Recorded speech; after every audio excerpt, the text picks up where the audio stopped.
Salut les amis, c'est Alban et aujourd'hui je suis avec mon copain Puffy et on va vous parler du critique intérieur.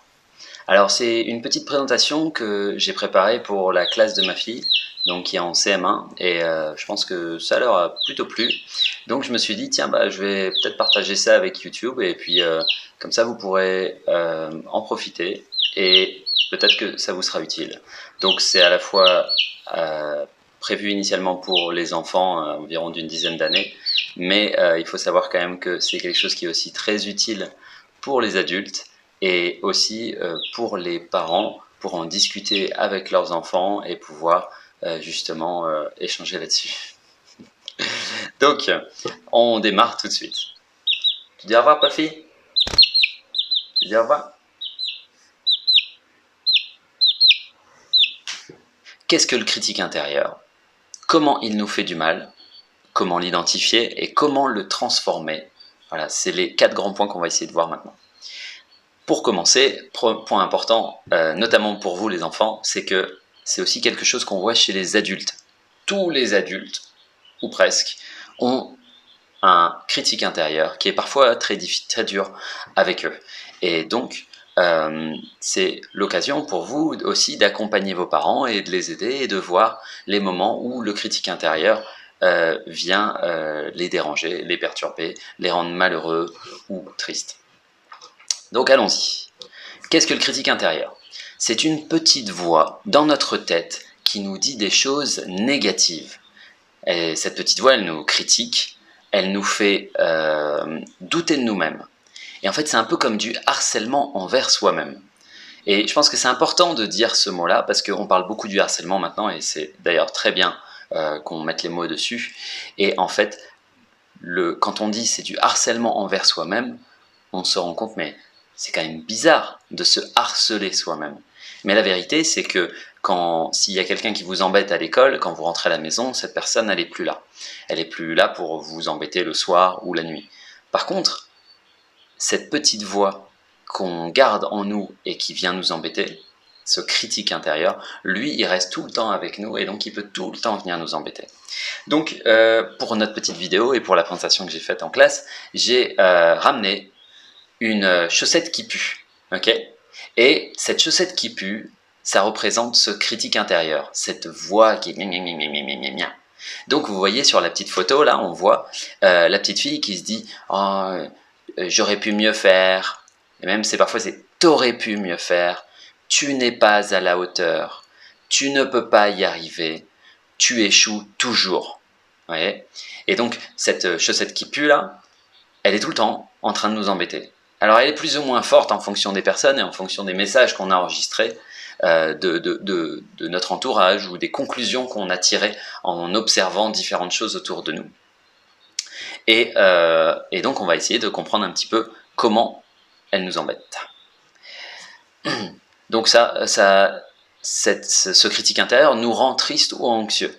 Parce que forcément on essaye de faire quelque chose et là on a la petite voix qui vient... Il peut nous empêcher de faire des choses que nous aimons ou de réaliser nos rêves. Par exemple, vous voyez, moi j'essaie de faire cette chaîne YouTube, je m'étais donné pour objectif de faire une vidéo chaque semaine, mais très souvent j'ai cette petite voix qui vient me dire « Ouais mais tu sais Alban, en fait, y a plein d'autres gens qui font des super chaînes YouTube, donc toi qu'est-ce que tu as à rajouter de mieux ? À quoi ça sert finalement? Tout le monde s'en fiche et puis c'est nul, et puis en plus les gens ils vont penser que c'est nul ce que tu dis, etc. » Et donc cette voix, elle m'empêche d'avancer sur mon projet. Mais cette voix, elle fait partie de moi. Ça n'est pas moi, mais en tout cas, elle est dans mon esprit et c'est à moi d'aller travailler sur elle, d'aller la bloquer ou la transformer. Donc imaginez si vous avez un copain, une copine qui essaie de faire ces exercices de mathématiques par exemple, et que vous venez près de son oreille comme ça, et vous commencez à lui dire « de toute façon, tu vas jamais y arriver. De toute façon, t'es nul en maths. De toute façon, tu n'y arriveras jamais. » Et bien, à votre avis, votre copain ou votre copine, est-ce qu'il va se sentir bien? Est-ce qu'il va se sentir confiant pour avancer sur son exercice de maths? Certainement pas. Il va plutôt commencer à se sentir malheureux, il va plutôt avoir l'impression d'être un nul ou une nulle. Et Le truc, c'est qu'en fait, on fait ça à nous-mêmes, au lieu de... Et bien sûr, on le dirait jamais à notre copain ou notre copine. Jamais on irait dire 200 fois à quelqu'un, gna gna gna gna gna gna. Mais pourtant, on se le fait à soi-même et on s'en rend pas compte. C'est ça le piège aussi. Les recherches actuelles montrent que l'autocompassion est une ressource vitale pour notre bien-être. Être bienveillant avec soi-même et avoir de la compassion pour soi-même. À chaque fois que tu te sens mal, regarde dans ton esprit s'il n'y a pas le critique intérieur qui est en train de faire du grabuge. Hein. Je pense que tout le temps, ou presque tout le temps, quand on se sent mal dans notre esprit, il y a ce critique intérieur qui est en train de nous dire quelque chose, qui, euh, qui remue le couteau dans la plaie, quoi, qui nous fait du mal. Maintenant, comment on peut l'identifier? Eh bien, vous voyez, déjà, la première chose, c'est d'en parler. Aujourd'hui, je vous explique un concept. Peut-être que vous n'avez jamais entendu parler de ça. Et vous dites, ah ouais, mais c'est vrai qu'en fait, parfois, j'ai cette petite voix-là qui vient me dire des trucs. Donc déjà, rien que s'en rendre compte, avoir la connaissance de la compréhension de ce mécanisme dans notre esprit. Deux, c'est commencer à écouter nos pensées.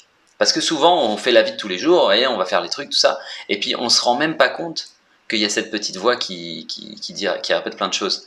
Donc, il faut commencer à, vous voyez, si vous êtes sur la route pour l'école ou pour le travail, à un moment, vous posez la question, tiens, qu'est-ce qui parle en ce moment? Est-ce que c'est moi? Est-ce que c'est ce critique intérieur? Ou alors, je vous ramène un autre copain, qui lui est quand même vachement plus sympa, qu'on va appeler, alors nous en classe on l'a appelé la chaussette arc-en-ciel, ok? Donc on a la chaussette qui pue et on a la chaussette arc-en-ciel. Donc vous pouvez être en route pour le travail ou pour l'école, et puis il y a des moments c'est plutôt comme ça, et puis il y a des moments c'est plutôt comme ça. Par exemple, ouais, de toute façon, ça va être une sale journée, c'est sûr, de toute façon, t'es nul, de toute façon, t'as pas de copain, nanana. Ou alors, ça peut être, ok, aujourd'hui, ça va être une bonne journée, tu vas arriver à accomplir des choses, tu vas faire de ton mieux, ce sera pas parfait, et c'est ok, par exemple. Et là, vous voyez, si on prend conscience de qui est en train de parler, on va pouvoir commencer à dire, ouais mais attends, est-ce que j'ai envie de suivre cette chaussette-là qui pue, ou est-ce que j'ai envie de ramener la chaussette arc-en-ciel? Parce que je sais que si c'est la chaussette qui pue, qui parle toute la journée, je suis sûr d'avoir une sale journée. Sûr et certain. Donc, il faut commencer à écouter attentivement nos pensées. Le critique intérieur utilise souvent des mots comme toujours, jamais et devrait. Tu devrais faire comme ça, tu n'y arriveras jamais, de toute façon c'est toujours toi le dernier, etc., etc. Et donc ces phrases-là, elles sont jamais vraies. Parce que quand on dit toujours, jamais et devrait, on est en train de grossir, d'accentuer, de caricaturer peut-être une expérience négative qu'on a eue dans le passé. En plus, cette voix, elle nous compare aux autres de manière négative. Ah oui, mais regarde lui, il est quand même vachement meilleur. Hein. Regarde lui, quand même, il s'en sort mieux. Regarde lui, il est meilleur à la gym, il est meilleur à la peinture, il est meilleur en maths, il est meilleur à... Et un autre moyen qui, moi, m'a beaucoup aidé, c'est de prendre le temps d'écrire ou de dire à voix haute ce que la chaussette qui pue est en train de nous raconter. Parce que quand on le dit à voix haute, et ben là, on se rend compte que c'est débile en fait ce qu'on se raconte. C'est débile ce que notre chaussette qui pue elle nous raconte. Vous voyez, tu n'y arriveras jamais à faire cet exercice de maths. À quel moment ça peut être vrai? Il y a toujours une manière de décomposer les choses, d'aller chercher de l'aide, d'étudier, de réviser la leçon pour mieux comprendre comment faire l'exo. Ou simplement d'essayer de le faire, de se planter, et puis ensuite de voir la correction, et là de comprendre comment on le fait. Donc, vous voyez, ce critique intérieur, il nous raconte que des sornettes. Et quand on le dit à voix haute ou quand on l'écrit, on prend du recul, on regarde ce qui est écrit, et on se dit, ah ouais, en fait, c'était complètement délirant. Et une autre vraie question, c'est, est-ce que je dirais ça à un ami? Est-ce que j'irais dire, de toute façon, t'es trop nul, de toute façon, machin? Bien sûr que non, on le voit bien. Jamais on irait dire ça à notre ami. Donc la question, c'est pourquoi on se le dit à soi-même? Et est-ce qu'on peut arrêter de se le dire à soi-même? Passons donc à la slide suivante. Comment transformer le critique intérieur? Donc déjà, on a vu comment prendre conscience de qui il s'agissait. Comment transformer le critique intérieur? Parle-toi comme tu parlerais à ton ami. Et simplement, quand tu vois une situation où il y a des difficultés, où par exemple tu n'arrives pas à faire quelque chose, ou alors tu n'as pas très envie, tu n'as pas l'énergie, tu ne te sens pas capable de le faire, qu'est-ce que tu dirais à un ami? Est-ce que tu lui dirais des choses dures et méchantes, ou est-ce que tu irais avec douceur, tu sortirais ta plus belle chaussette arc-en-ciel et tu lui dirais un truc du genre vas-y, fais de ton mieux et c'est déjà super.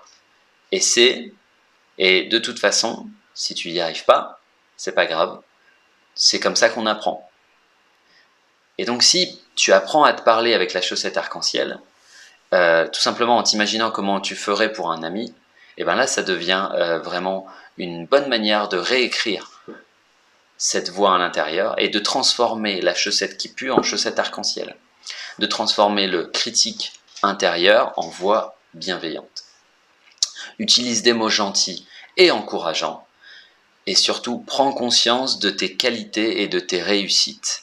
Il y a plein de choses que tu as déjà réussi à accomplir dans cette vie. Le simple fait d'arriver, je sais pas, quand les enfants ils apprennent à marcher par exemple, c'est déjà incroyable, c'est déjà un super accomplissement. Et on prend ça comme acquis, on dit ouais bah, tout le monde le fait, ou alors le simple fait d'apprendre à parler, le simple fait d'apprendre à ouvrir les portes, à arriver à faire des choses de plus en plus techniques, d'arriver à faire des dessins de plus en plus avancés. En fait, on ne se rend pas compte, mais on ne se réjouit pas assez des petites choses qu'on a déjà réussi à faire, qui ne sont pas des petites choses. Et une fois qu'on prend conscience de toutes nos réussites et toutes nos qualités, on peut commencer à comprendre, ah oui, bah en fait, si j'applique la même méthode et la même patience, je vais y arriver sans problème. Et de toute façon, même si on n'y arrive pas, c'est pas grave. Parce que là vient l'autre question qui est vraiment importante, c'est est-ce que pour être aimé, il faut faire quelque chose en particulier? Pour mériter d'être aimé, est-ce qu'il faut faire quelque chose? Souvent on a l'impression que bah ouais, faut être comme ci, faut être comme ça, faut arriver à avoir des bonnes notes, faut arriver à avoir ensuite pour les adultes avoir un bon travail, etc. pour mériter d'être aimé. Mais en réalité, si vous prenez un petit bébé qui vient de naître, et je disais en classe qui ressemble juste à un petit ver de terre, quoi. Et il y a une petite fille qui a fait oh bah non, c'est pas normal. Mais vous voyez, un petit bébé qui vient de naître, il sait rien faire. Il sait juste crier, pleurer, manger, faire pipi, faire caca et faire dodo. Donc, voilà, il fait rien de spécial, vous voyez. Et pourtant, est-ce qu'il est aimé? Et en fait, bah oui, bien sûr. Dès qu'il est né, il est aimé par ses parents, par la famille, par les amis, etc. Donc on voit bien qu'il n'y a rien à faire pour mériter d'être aimé. Donc, ça, c'est parce que ça, c'est souvent le moteur principal du critique intérieur, c'est que il dit, il faut que tu arrives à être parfait, il faut que tu arrives à accomplir ça, ça, ça, ça, ça, ça, et là, tu pourras être aimé. Mais donc, résultat, chaque fois qu'on n'arrive pas complètement à faire le truc, il va toujours nous avoir plus d'énergie parce qu'on a envie d'être aimé. Mais en réalité, si on se rend compte que, ah bah oui, déjà là maintenant, papa, maman, ils m'aiment. Déjà là maintenant, il y a plein de gens qui m'aiment. Et en fait, je mérite d'être aimé comme ça. Ok? Et bien à ce moment-là, tout ce que j'arrive à accomplir, c'est du bonus. Voilà. Et c'est pas parce que je veux être aimé que j'accomplis ces choses, c'est parce que j'ai envie d'avancer dans la vie, j'ai envie d'apprendre de nouvelles choses, j'ai envie de me développer, j'ai envie de pouvoir aider les autres à se développer, etc. Et donc là, on est sur un chemin où on n'est pas en train de chercher à être aimé, on est en train juste simplement de chercher à vivre notre vie et à se développer soi-même. Donc, passons à l'étape suivante. Maintenant qu'on a compris comment se parler à soi, qu'on a compris qu'on n'avait rien à prouver pour mériter d'être aimé, on va pouvoir regarder quelques exemples, vous voyez. Par exemple, donc là c'est important de comprendre les deux manières de parler en fonction du critique intérieur et de la voix positive, de la chaussette qui pue versus la chaussette arc-en-ciel. Par exemple, vous voyez, je ne suis jamais à la hauteur. Et la croyance positive inverse, ce serait je suis capable et je mérite de réussir. Les autres sont meilleurs que moi. Je suis unique et j'apporte une valeur distincte. Et ça, c'est toujours vrai. Vous avez toujours une valeur distincte. Vous êtes toujours unique et vous avez toujours de la valeur. Et ça, faut s'engrainer encore et encore à écouter et à entraîner, à muscler notre chaussette arc-en-ciel. Je suis trop nul. J'apprends et je m'améliore chaque jour. Bah, je suis pas parfait. Bien sûr que je suis pas parfait. Et alors, c'est pas un problème. Qui est parfait? Personne n'est parfait. Par contre, j'apprends chaque jour. Et quand je rate quelque chose, et ben en fait, j'apprends à mieux faire la prochaine fois. Donc, j'apprends à mieux faire à chaque fois. Je rate pas, j'apprends. J'ai échoué. Chaque échec est une opportunité d'apprendre et de grandir. Donc, vous voyez, je vous donne des exemples là. À vous de créer vos propres phrases, votre propre manière de vous parler qui vous soutient, qui est bienveillante avec vous-même. Je ne mérite pas d'être aimé. Une phrase qui est complètement fausse, complètement erronée, peu importe ce que vous avez fait, vous méritez d'être aimé. Je suis digne d'amour et de respect. Et voilà, et vous avez d'autres exemples ici. Voyez, je serai toujours malheureuse. En fait, souvent, le critique intérieur, on dirait une pièce de théâtre dramatique. C'est pas possible, ça n'ira jamais. Alors que je choisis de voir le positif et de cultiver le bonheur dans ma vie. Le bonheur, ça vient pas comme ça, faut s'entraîner, faut pratiquer, faut développer une manière de penser particulière. Et donc, c'est quelque chose qu'on cultive. Voilà, donc voilà quelques exemples. Passons à la suite. Touc.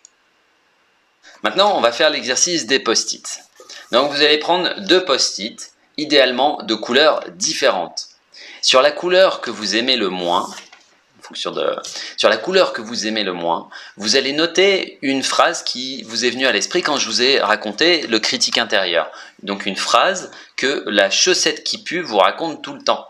Quelque chose qui, pour vous, vous parle. Parce qu'on a tous un critique intérieur un peu différent. Bon, finalement, ça se regroupe souvent, mais on a toujours une phrase comme ça, notre phrase préférée, bien nulle, qu'on se dit comme ça.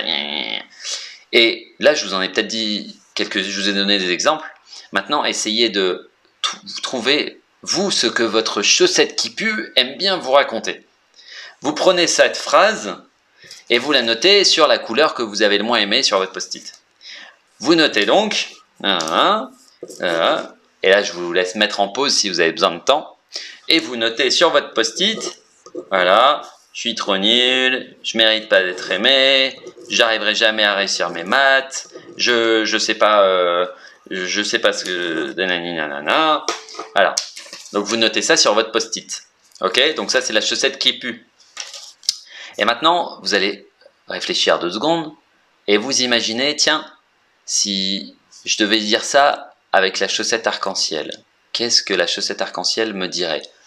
Quelque chose de bienveillant, quelque chose d'encourageant, qui est tout l'inverse de ce que j'ai écrit sur ce post-it-là. Qu'est-ce que je dirais à un ami si je voyais qu'il bloquait avec sa chaussette qui pue, qui lui dit exactement cette phrase-là?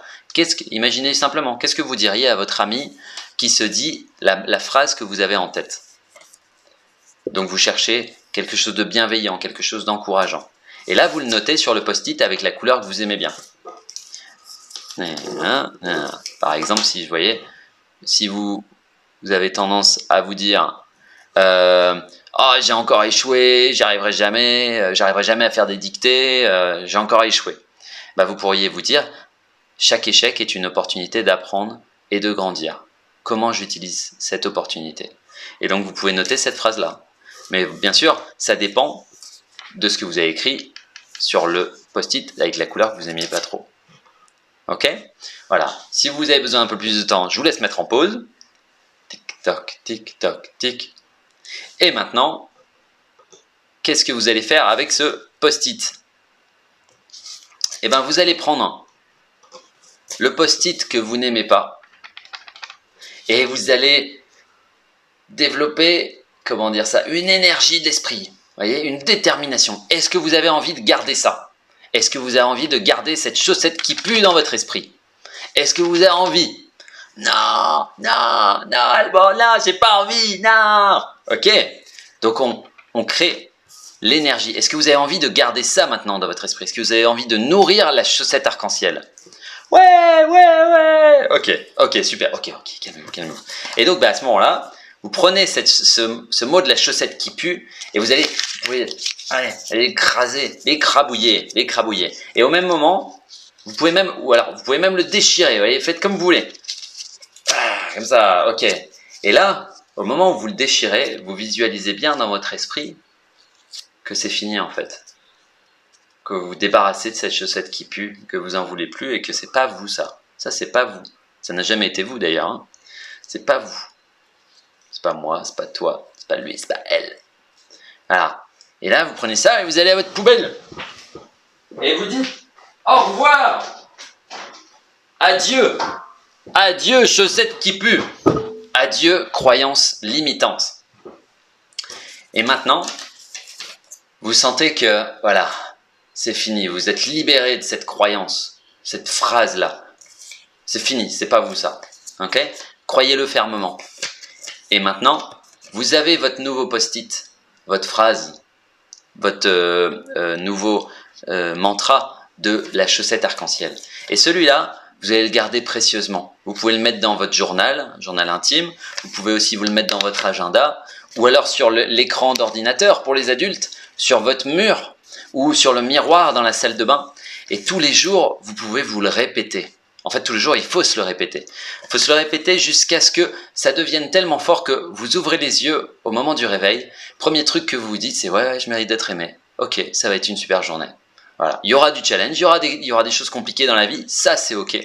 Mais je sais que je mérite d'être aimé, je sais que j'ai de la valeur, je sais que je vais arriver à un jour m'améliorer en dictée, je sais qu'un jour je vais arriver à faire mes exos de maths, je sais que je vais arriver à faire vous voyez? Et ça, moi je l'ai utilisé personnellement et ça m'a beaucoup aidé dans une période où je voyais que la chaussette qui pue, elle me racontait plein de trucs tout le temps. Et donc je me suis écrit 4 post-it et ils sont encore là sur mon mur. Et vraiment, au début, je les avais mis carrément au-dessus de mon écran d'ordinateur et tous les jours, je les regardais plein de fois jusqu'à ce que j'arrive à me dire ces phrases-là plus de fois que ce que la chaussette qui pue me raconter. Ça va? Vous êtes chaud? Ok, on continue. Allez, on est bientôt à la fin. Quelles activités pour transformer le critique intérieur? Chaque jour, écrivez des affirmations positives, des petites post-it là comme je vous ai dit. Prenez conscience des phrases qui vous font du bien. Prenez conscience de ça et intégrez-le profondément dans votre cœur. Pratiquez la gratitude, appréciez chaque petite victoire, chaque petite chose que vous faites, c'est une réussite. Et ça, il faut jamais se dire ouais non mais ça c'est rien en fait, c'est pas suffisant, Non, c'est pas comme ça que vous allez vous donner envie d'aller à l'étape suivante. Pour faire un petit peu plus, il va falloir se réjouir déjà du petit qu'on a fait. J'ai fait un pas, super. Bah maintenant je peux faire un deuxième pas. Super aussi, je me réjouis. J'ai besoin de me reposer, je me repose. Mais bah maintenant je peux faire un troisième pas. Et voilà. Et comme ça, progressivement, on se réjouit de tout. Et comme ça, même si il n'y a pas de petite victoire. Il n'y a pas de petite victoire. Ok? Ensuite, très important, en particulier pour les enfants, mais aussi pour les grands enfants, parlez de vos sentiments avec quelqu'un en qui vous avez confiance. Une émotion qui reste bloquée dans notre cœur comme ça et qu'on n'exprime pas, ça nous fait encore plus souffrir. Parce qu'une fois qu'elle est exprimée, voilà, elle a été entendue, elle a été accueillie, et déjà ça nous pèse vachement moins lourd sur notre cœur.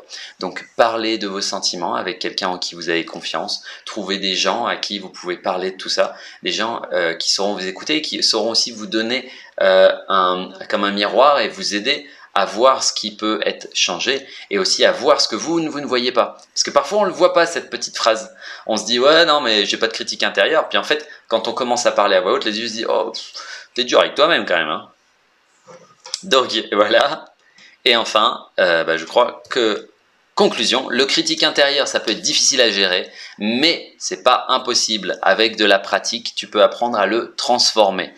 N'oublie pas d'être bienveillant ou bienveillante avec toi-même et de célébrer tes réussites. Vraiment, ça j'insiste, s'il vous plaît, réjouissez-vous de toutes vos petites victoires. Et ça fait que chaque journée est exceptionnelle. Ne visez pas la perfection n'existe pas. Visez simplement le bonheur. Et comme ça, la vie sera cool avec ces challenges, mais on apprendra à surfer et à utiliser nos challenges, à utiliser les moments difficiles, les moments tristes, etc. pour rebondir après coup. Donc j'espère que ça vous a plu. Si vous avez des questions, si vous avez des commentaires, si vous avez des remarques ou quoi que ce soit, écrivez dans la rubrique commentaires juste en dessous sur YouTube. Et puis n'hésitez pas à partager cette vidéo. Je pense que ça peut aider pas mal de monde, parce que quand on parle du critique intérieur, on se rend compte qu'en fait c'est une pandémie. Ça c'est une vraie pandémie. C'est clairement une vraie pandémie. C'est dingue et c'est dommage en fait, parce que c'est un outil super puissant. Qui peut rendre la vie des gens plus légère, plus joyeuse et tout ça.